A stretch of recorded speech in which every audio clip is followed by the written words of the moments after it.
of doing hard armoring and things like that. So that's something that we have definitely looked at doing in this park. That pavilion that we have over here in this other parking lot is heavily used. So I would keep that in mind, and when trying to program anything over in that area, be cognizant that the activity is compatible to people having for family reunions or picnics or whatever. So you wouldn't want to put a basketball court or anything like that over adjacent to that. Do you need another pavilion? Can you use another pavilion? We could probably use another pavilion. Like I said, this one's very heavily used. Also to note, and some of them are here, but very, very active neighborhood group, friends group of the park who does a lot of work in the park, lots of cleanups, lots of helping us keep things in check, letting us know if something is not right. So working with those guys and getting their input, I think is extremely important, and making sure that they agree with what program elements we're talking about. Nature trails, that's one of the other number one things that when we do surveys is what people want. So even though we have a loop, you would consider one being concrete potentially, and then one being more natural. And the natural area might be somewhere where it's more heavily wooded that you don't really want to approach into with concrete trails. So it'd be something to consider as well. You want the concrete trail to be, you want it to be for bikers or just for? Yes, it's a multi-use type trail. 10 foot. 10 at most, yes, Okay. 10. Probably 10 in the park. Okay. Yeah.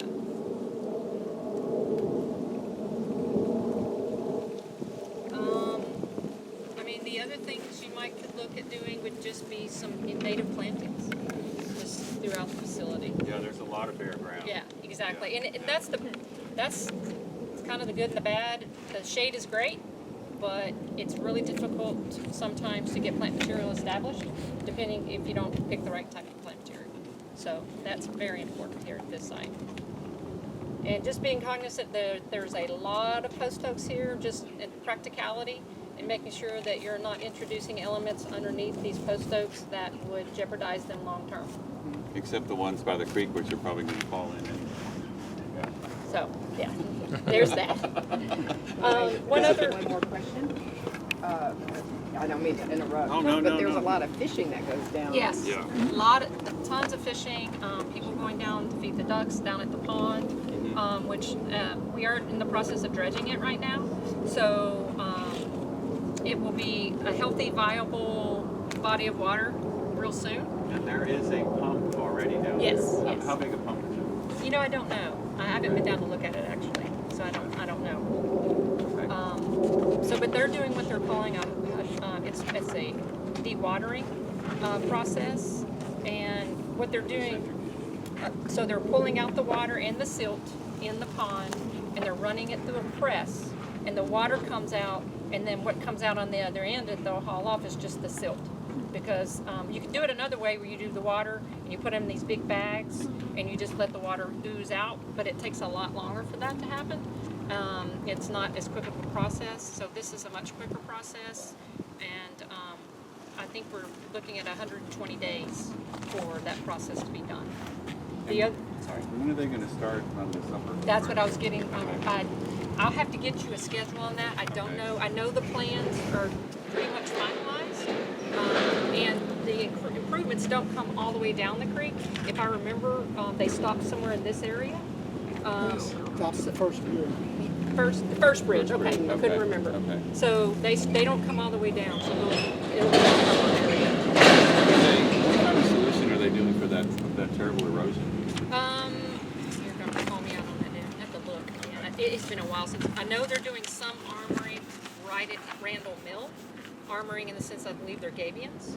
And I think they're also doing some erosion matting as a softer solution. So like planted blankets?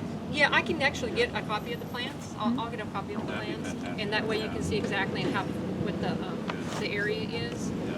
The other thing is, keep in mind that we have a neighbor, which is the Armory, in that northwest corner, southwest corner, and while they're usually mostly active on weekends, so you have to kind of keep that in of mind. They have quite a few people who park on weekends when they have their, I guess, their drills or whatever they have. So something else to keep in mind. I think that's most of what I could think of. Maybe the neighborhood could think of other things. Beverly, can you think of something I missed?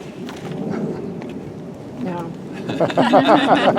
I would like to fix the erosion, which supposedly there's a plan. I'd like to see that plan too, because Okay. they've given us several ideas of plans, but that was what was going to start at the beginning of the summer, and Yeah. obviously that didn't Yeah, happen. it goes further into the upper reaches of it, Yeah, I so know. there's more than just this one section. But I will make a note to get you what that looks like, Beverly, Yeah. and I'll get that for you as well. Yeah, if you could just send that out, make it into a PDF, Sure. so, because I think we got copies of the paper, but it's so big we can't, Okay. it won't fit on everybody's scanner. Okay. Does that have any CAD files associated with it we could use for a base file? Oh yeah. Because if you could send us some CAD files, Yeah. or just send us a link to a box or something. Yeah, but it's just going to be that area. It's not So the it whole wouldn't park. be all the way down? No, no. Is there a CAD base for the whole park? Let me go back and look. It wasn't until fairly recent that we actually started getting CAD files, and the last renovation that we did at this park was quite a while ago. So I don't know if we had CAD files. But let me look. Well, for our purposes, I mean, we could make one, an aerial, but Sure. I know we have wheels, we can Yeah, measure things, I'll but it'd be so look. much easier if we could. Yeah, because like I said, the last renovation we did at this park was a long time ago. Even if it just had some of the hardscape and roads and things like that, anything would help, you know. I can get you I can get you a hard copy. It's just I don't have an electronic copy. I bet you, but I'll look. Well, if you have a good Base map? quality print, you know, at full scale that we can scan and Okay, get high quality. that's probably what I'm going to be able to get you. Yeah, But I'll look. That would be okay. Okay. Yeah. There's also, one of the engineers, one of the walks, that there was a projected flow, creek flow, of water, based on construction that was going on. Yeah. No, we have, Bonnie's gonna be the one looking for stuff, so any kind of hydrology maps from the engineering department about how, you know, upstream water particularly, you know, where, like what is the watershed that's coming through here? I mean, it's probably 3-4 million square feet, something like that, because it's not that big of a stream, you know. So, you know, what streets, you know, because then Fuad can use that to do his own calculations once we figure out what the watershed is. Bonnie, I think it's Lee Jeffries is the engineer with the I city. sent you the name of the engineer. I think it's Lee. It switched a couple of times. Yeah. It was Sydney, Yeah, I've and got then you I back think there. I think Lee's I don't doing know it if I have it now. with me. Yeah. So I'll check. In fact, since you're the one that has the most direct connection with the city, maybe you should be we always like to have one person sort of collects all the names. So if you guys, I think maybe you're that person, because you're the most logical person for that, you know? So if you guys come up with any names, any contact information, send them to Bonnie. We'll have somebody else maybe that will be a conduit for messaging, because we don't want everybody to be sending this, you know, the same question to Dick or to Deanna. It all has to go through one person, so we'll work that out later.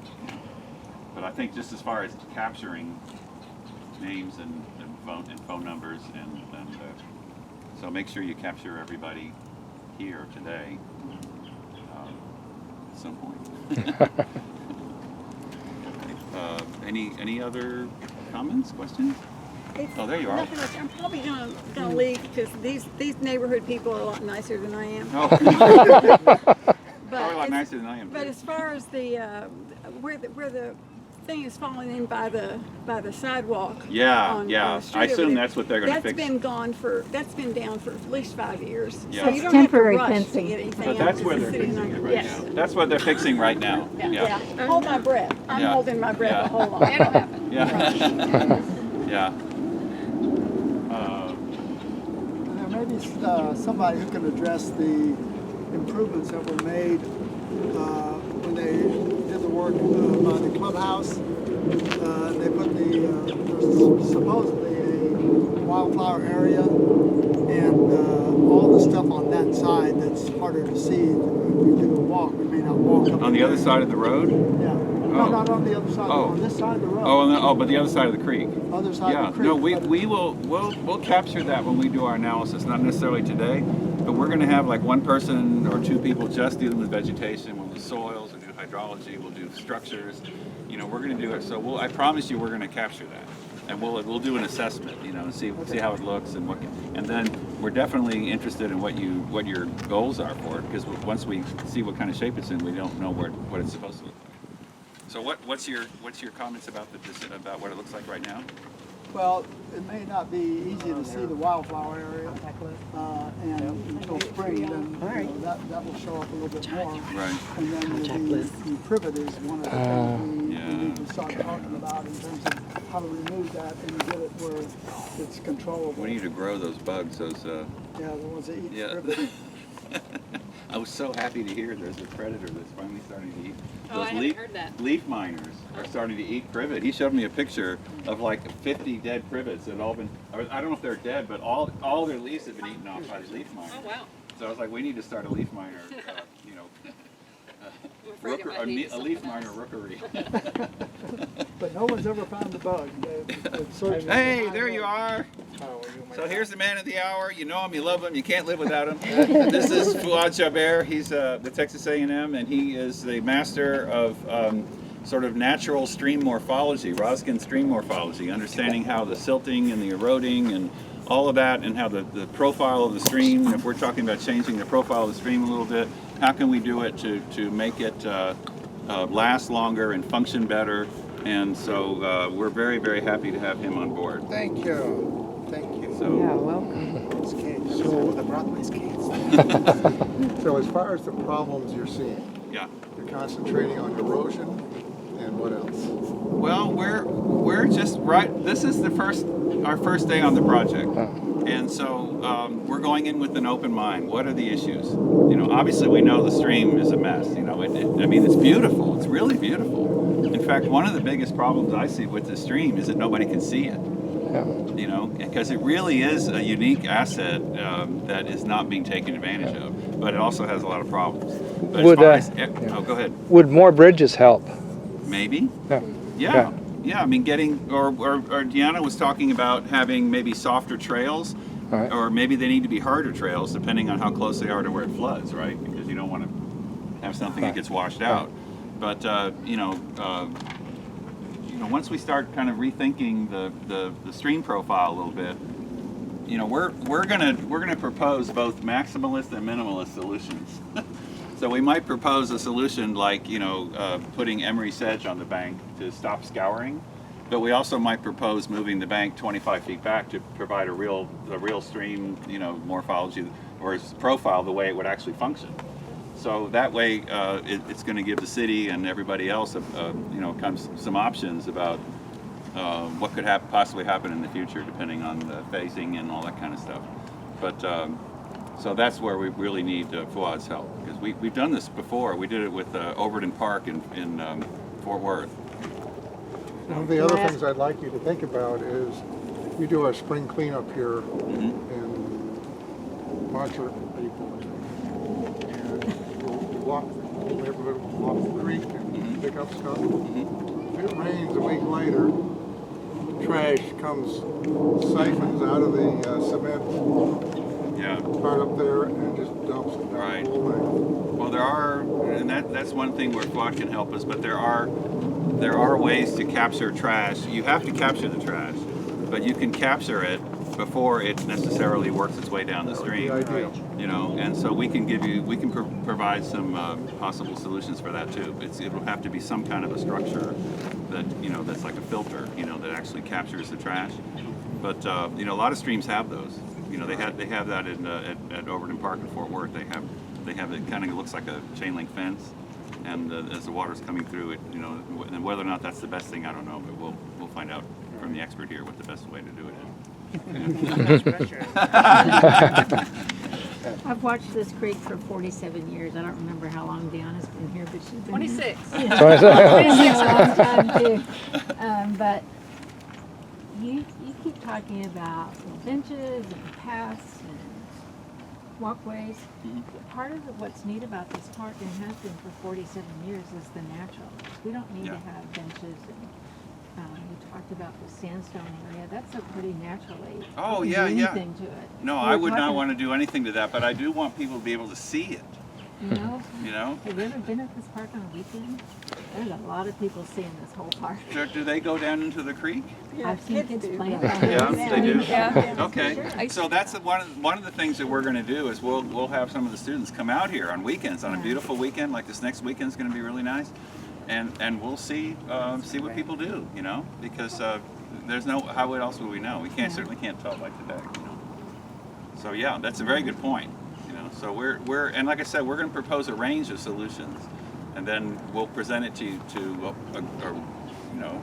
the parks people, to the city people, to the ACC, to the neighborhood, and they can say, well, we love this, we hate this, you know. So there's going to be a public involvement phase, and Diane Jones-Allen, who's the director of the Landscape Architecture Program at UTA, she's a recognized national expert in public involvement. So we're counting on her to help us with that. That's one reason why she's involved. So we will have at least one meeting where people will be able to come up and, I mean, you guys can certainly provide more input, but also if you want to have a bigger community meeting, that would be fine too. We want to get as much information as we can about what people want and don't want. So that's all part of the process. 47 years ago, this creek flowed like a creek. Yeah, when it rained really hard, it came up to the top, and then it went back down and kept flowing. But Yeah. all the islands that are formed in the middle of it, the trees that have been allowed to grow in the middle of the creek, Yeah. ruined that. It has to go around all that. Yeah. We had a creek that worked for a long Yeah. time. Well, you didn't have everything in a concrete pipe upstream. You didn't have all the hardscape on the streets. Could you do it over by the post office and not by our parking lot? Catch the trash over there. Well, So we well. pick up the trash in our park. Yeah, well, we definitely want to catch. I mean, I would think we'd want to catch the trash before it comes in here. Yes. Where exactly that happens, I don't know. It's always the $1 million question. We have trash coming with the stormwater, so trash is a much more difficult problem than Yeah. the ecology of the stream. Yeah. Trash comes in stormwater pipes, it comes from the edges. It blows people- in. Yeah. Yeah, it comes from upstream, Yeah. so it's really, Yeah. but if you design it correctly, it would only collect trash on the flood plain, and you can pick it up easily, or you can't prevent it from being there. That's just a myth, or you can spend billions Well, of we have dollars. homeless people that live in our woods, and we have people from out of town that come for all these softball tournaments, baseball tournaments and stuff. So we have people from all over. Our neighbors pretty much come and clean up this park regularly. Big cleanups twice a year, but Yeah. daily cleanups all the time. But see, if you're walking this creek right now, you notice that this creek bank looks like this, and it really should look like this. And what he's talking about is that you have the bank full condition, and then you have this floodplain, and the trash will collect on the floodplain, which could only be 10 or 15, 20 feet. Doesn't have to be huge. Then when the water goes down, all the trash is up on that floodplain. You just walk down and get it. Right now, it's all a steep bank, and it's all tangled up and everything, and it's just a mess trying to get the trash. It's harder to get the trash. So, yeah. That's exactly See, right. and you thought, and he thought I wasn't trainable. He's the one who taught me everything I know. And You're that was how welcome long to come ago was to that? any of our park cleanups and pick up trash. We'll let you have grabbers, and you Yeah. can pick up trash and see how difficult it is. It's fun. Do the students have any quick questions about anything? Yeah, if you're thinking about stuff, again, this is a great time. You kind of know who everybody is now. We've got community people, we've got city people, we've got the hydrologist, and community involvement expert, a guy with a funny beard. I don't know. You got all kinds of stuff. So why don't we just take a tour, kind of like what you did for us before. Start up there where it's so heavily eroded, because that's kind of shows the character of the soil and how things are eroding, and then work our way down to the stream. To the lake. There is another aspect to the park which I think y'all are not going to be concerned with, but it's across I-30. I think it's about 38 acres Yep. of heavily priveted area, Mm-hmm. post oaks and priveted area that's never been developed in any way. Kind of like River Legacy, kind of. Yeah. There is a road that goes over there in the park, it goes under I-30 and into that section. Yeah. But Do they still have that tree farm over there? No. yes, Well, it's not real active, but Yeah, it's not very active. No, yes. it's not real active. She's the Yeah. final word. I have some trees from that farm in my yard. I have a big giant chinkapin oak that came out of there, and I got some good ones. I got some bad ones too. Some of those Mexican buckeyes I got from there, they really struggled, but they all lived. But boy, they're like 10 years old and they're like this big. I think the roots are all tangled up, you know. Mine did real well. Yeah. So, I did find my pictures of about 5 or 6 years ago of the whole length of the creek. oh, cool. Yeah, good. Yeah, any historical pictures are really good. We can get some historical ones from Google. We can actually look on there's a website called historicalaerials.com or something like that, and you can get them going all the way back to the early 50s. You can get so you can see kind of, you know, maybe we could see where how the path of the stream has changed and how the profile has changed and all that kind of stuff. So if Jim wanted to send those pictures, would he send them to Bonnie? Or does he send Or them? if I who would- wanted to how let would- her Yeah, if she's take the camera and pull them off. Are you going to share your Can you email put them with in us, like or- in a Dropbox or something like There's that? an option. We have a Facebook page for Or we NORMP. can- We could put them there. you know. What we can do is we can send you a link to a. Why don't you send it to me, and I will send you a link to Dropbox, and you can upload all the pictures there. Now I'll give you full permission. Okay. Yeah, because that way it's not through the university. You know, you go to the university, it's a whole big production. I have my own private account.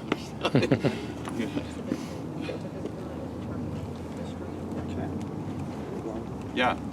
Shall we?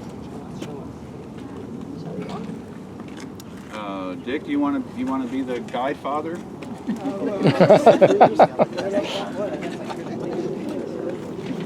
Oh, going this way?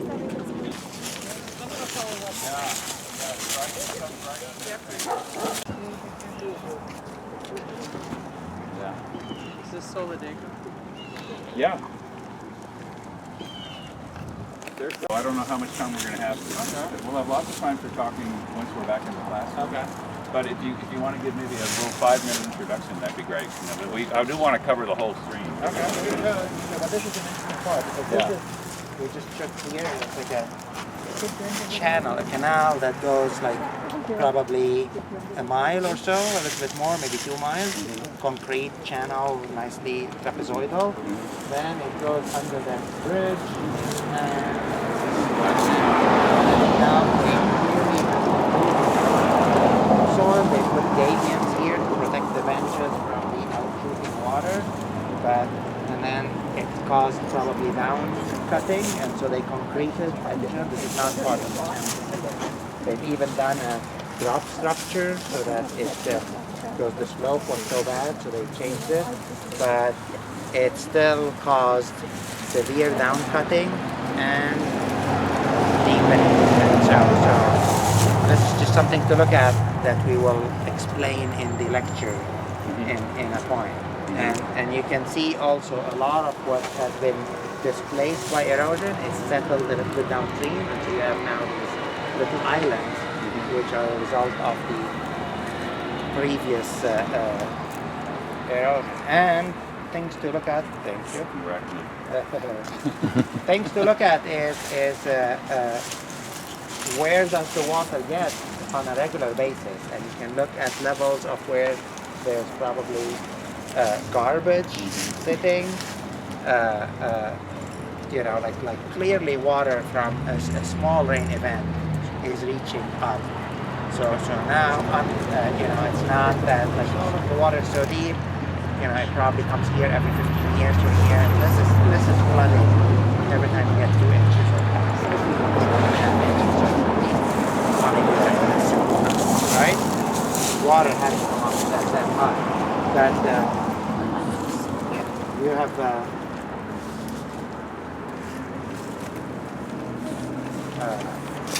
so you can see trees are starting to get there. So now the roots of the trees do not reach all the way down to the water, meaning any storm that takes the water above low flows is going to erode underneath. So no matter the trees will be undercut and they will just fall in. I'm sure it's many already dead. This one's probably a couple of years, maybe 3-4 years, and it would be down there if nothing's done, basically. Yeah, there's a solution with zero concrete that can happen here and guarantee stability for ages to come. For the park for a short year.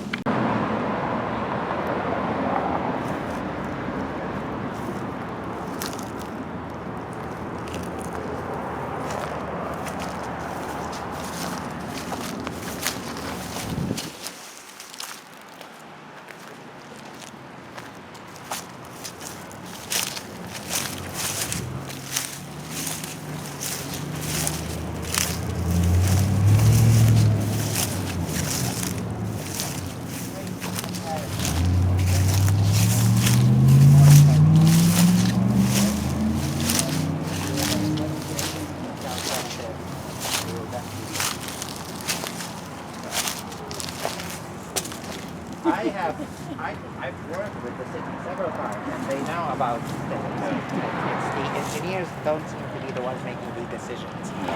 And so, but I've given that talk that I'm going to give this afternoon to the city staff a couple of times, actually. Yeah. And Fuad's ideas are going to be reflected in our analysis and in our solutions also. We're going to design things that go beyond just the hydrology, but the stream sections and the Ruskin principles will definitely be part of the package. So it's just another way to reinforce that idea, whether or not it happens here, maybe it'll happen somewhere. We keep pushing that ball, that boulder up the mountain. You know? Well, I can speak for a lot of the neighbors that say, nope, when they hear no concrete, they say, yeah, absolutely. Yeah, the current solution to what's happening has no concrete on it. It has some gabions, it's armoring right up here, but we're not adding any additional concrete. Was it the wired rock though? The gabions. Okay, yeah, that's the gabions. Okay.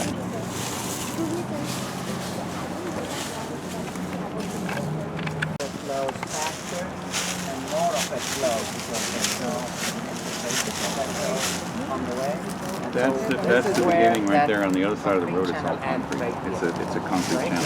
here. It's not underground, And but it shoots out. surface. When my prediction, my assumption here, and I might be completely wrong, but is when they stopped it here, the soil was at that level. But because it was shooting so strongly because of the concrete, it started undercutting and causing erosion on the edges.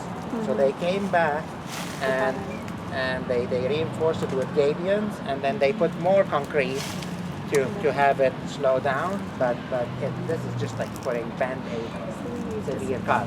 This is a stream that is in terrible shape here. That needs a global solution, like a look at how can we reduce stability, how can we manage the flows, not just there's erosion here, let me put a gabion. There's erosion here, let me put a little bit of concrete. We have to look at it as an ecological system, and what are the ways it can control itself. That's what. Yeah, I think that's coming out. Yeah, that whole thing's coming out? I think. I need to go back and look. It has been so long since I looked at those It plans. just needs to be reset because it's leaning the wrong Oh, yeah. way. Oh, yeah. Oh, yeah. You can see the dead man coming out there. We're holding it into the hill. It's supposed to be leaning the other way, but you know, it at least gives you. The nice thing about it falling apart is it does give you a little bit of an idea of the construction of it, even though it's not working very well.